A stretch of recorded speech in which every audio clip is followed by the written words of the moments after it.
Salut à tous, c'est Parlons Cash l'hebdo. On démarre avec le bilan des soldes d'une semaine après leur lancement, un peu décevant, il faut bien l'avouer. Il est en baisse de 15 à 20% par rapport à 2019, année qui ne connaissait pas la pandémie, mais il est quand même meilleur que celui de l'année dernière.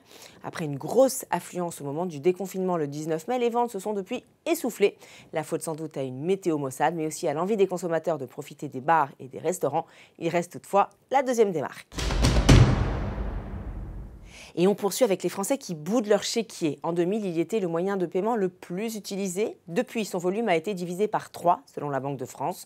Il atteint désormais 1,2 milliard de transactions, soit 5% des transactions contre 34% il y a 20 ans. À noter qu'il reste quand même le troisième moyen de paiement hors argent liquide. 8 Français sur 10 en ont un en leur possession. Ils l'utilisent principalement pour régler des sommes importantes. Et on termine avec la France qui compte désormais plus de 100 milliardaires, 109 très exactement, contre 95 il y a un an. Selon le classement du magazine Challenge, la crise a donc permis à certains de s'enrichir. C'est le cas de Bernard Arnault, l'emblématique patron de LVMH, qui arrive en tête avec une fortune estimée à plus de 157 milliards d'euros, soit une progression de 57% par rapport à l'année dernière. Il est suivi par la famille Hermès, les Bettencourt, les héritiers de Chanel, François Pinault, le fondateur de Kering, ou encore Pierre Omidyar, le fondateur d'eBay. Voilà, Parlons Cash l'hebdo, c'est fini pour aujourd'hui. On se retrouve le week-end prochain.